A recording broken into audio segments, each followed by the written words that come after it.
क्या ऐसा संभव है कि हम कुछ बनने के लिए शिक्षा न पाए, बल्कि सिर्फ अपने शरीर और मन का विकास करने के लिए शिक्षा पाए? सद्गुरु हमें ईशा संस्कृति की शिक्षा पद्धति के बारे में बता रहे हैं, जो कि काफी कुछ ऐसी ही है। सर केन रॉबिन्स: सद्गुरु, शिक्षा का उद्देश्य क्या है? मुझे लगता है कि हम सब दो तरह की दुनिया में पैदा होते हैं। एक दुनिया तो वो होती है जो आपके यहां आने से पहले भी मौजूद थी। ये वो दुनिया है जो तब भी रहती है जब आप इस दुनिया से चले जाते हैं। लेकिन यहां एक और दुनिया है जो सिर्फ इसलिए है क्योंकि आप यहां हैं। ये दुनिया आपकी निजी चेतना की दुनिया है, आपकी अपनी चिंताओं, आशाओं, आकांक्षाओं, प्रतिभाओं, आपके डर व आपकी महत्वाकांक्षाओं की दुनिया है।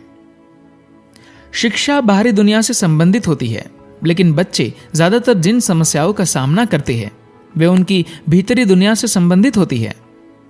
तो मैं शिक्षा की भूमिका जैसी देख पा रहा हूं वह ऐसी है कि उसका काम बच्चों को अपने आसपास की दुनिया को समझने में मदद करने के साथ साथ अपने भीतर की दुनिया को समझने में भी मदद करना है। मेरे लिए फिलहाल शिक्षा की सबसे बड़ी कमी यह है कि हम लोग काफी हद तक बच्चों की भीतरी दुनिया को दिशा देने में असफल रहे हैं।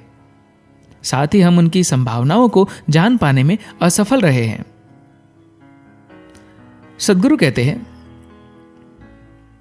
किसी ने कहा है कि शिक्षा एक ऐसी बुराई है जो हमें अपने बच्चों को देनी ही पड़ती है। ये एक आवश्यक बुराई इसलिए है क्योंकि कई बुराइयां पहले से ही मौजूद है। हमारी आकांक्षाएं बेहद पेचीदा हैं। शिक्षा का अधिकांश हिस्सा विशालकाय मशीनों के लिए कलपुर्जे बनाने की कोशिश में खर्च होता है। दुर्भाग्य की बात है कि हमारे बच्चे इस आर्थिक इंजन के लिए ईंधन बन रहे हैं। आपको एक खास तरह से ढाला जाता है क्योंकि आपको एक खास मशीन में फिट करना होता है। यह एक क्रूरता है। शिक्षा का एक दूसरा रूप भी है जहां लोग इस मशीन के लिए पुर्जे बनाने के इच्छुक नहीं हैं। वे चाहते हैं कि बच्चे व्यक्तिगत तौर पर खिले व निखरे। इसलिए हमने ईशा संस्कृति की शुरुआत की, जहां किसी तरह की ऐसी कोई अकादमिक शिक्षा नहीं है। वे यहां केवल संगीत, नृत्य, कला, संस्कृत भाषा, मार्शल आर्ट, कलरीपयट्टू, शास्त्रीय संगीत, शास्त्रीय नृत्य, योग व अंग्रेजी भाषा, जो कि दुनिया घूमने के लिए पासपोर्ट की तरह है, सीखते हैं। इन बच्चों को देखना अपने आप में एक खुशनुमा एहसास होता है। बच्चों को ऐसा ही होना चाहिए। ये पद्धति क्या है, इसकी एक झलक देने के लिए बता दूं कि 15 साल की उम्र में ये बच्चे 3 साल के लिए तपस्वी का जीवन जीते हैं। अनिवार्य रूप से 15 साल की उम्र में जाते हैं और अनिवार्य तौर पर 18 साल की उम्र में वापस आ जाते हैं। उसे आगे जारी नहीं रखते। यह अनुशासन और एकाग्रता के लिए होता है। तो मुझे इन 15 साल के बच्चों को दीक्षित करना था। इसकी तैयारी के तौर पर आखिरी के 60 दिनों में इन्हें सुबह 3:30 पर उठना होता था और फिर रात 9 बजे तक ये लगातार व्यस्त रहते थे, जिसमें लगभग 8 घंटे का ध्यान, कई तरह की साधना और आखिरी के 60 दिनों में पूरी तरह से मौन शामिल थे। तो दीक्षा के आखिरी 5 दिन बचे थे। मैं देखना चाहता था कि वे बच्चे कैसे हैं। मैं उन्हें देखने के लिए सुबह 3:30 बजे पहुंचा। ये सारे बच्चे सहज रूप से बैठे हुए थे, पूरी तरह से स्थिर। मैंने उन पर नजर डाली।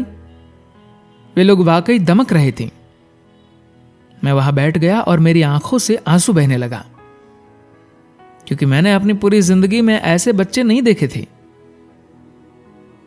निश्चित तौर पर 15 साल की उम्र में मैं खुद ऐसा नहीं था, लेकिन आप पूरी दुनिया को ऐसा नहीं बना सकते। इस तरह के स्कूल के पीछे सोच ऐसे इंसानी शरीर और दिमाग को तैयार करना है जहां ऐसा कोई इरादा न हो कि इन्हें आगे जाकर क्या बनना है, वो जो चाहे बन सकते हैं। इसमें सिर्फ एक बात का ध्यान रखा जाता है कि शरीर और मन अपनी संपूर्ण क्षमता के साथ निखर कर सामने आ सके। इसमें ध्यान देने की क्षमता सबसे अहम चीज होती है। हम लोग बच्चों में एक भेदभाव रहित और बिना पूर्वाग्रह का ध्यान विकसित करने की कोशिश कर रहे हैं, जिससे वे दुनिया में हर एक चीज के प्रति समान भाव से ध्यान दे सके।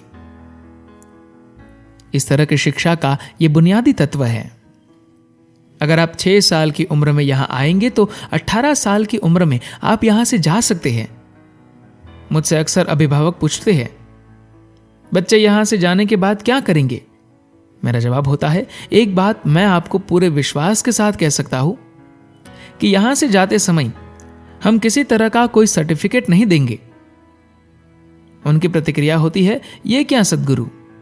मेरा जवाब होता है, क्या मुझसे किसी ने पूछा था कि मेरे पास कौन सा सर्टिफिकेट है? हो सकता है कि दुनिया में आपके लिए दरवाजे थोड़ी देर से खुले, लेकिन एक बार अगर आपके लिए दरवाजे खुल गए तो वे फिर खुले ही रहेंगे।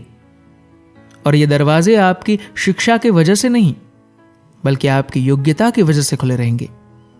आज हर कोई इस पागलपन भरी दौड़ में शामिल है कि आपके बच्चे को आपके पड़ोसी के बच्चे से बेहतर प्रदर्शन करना चाहिए।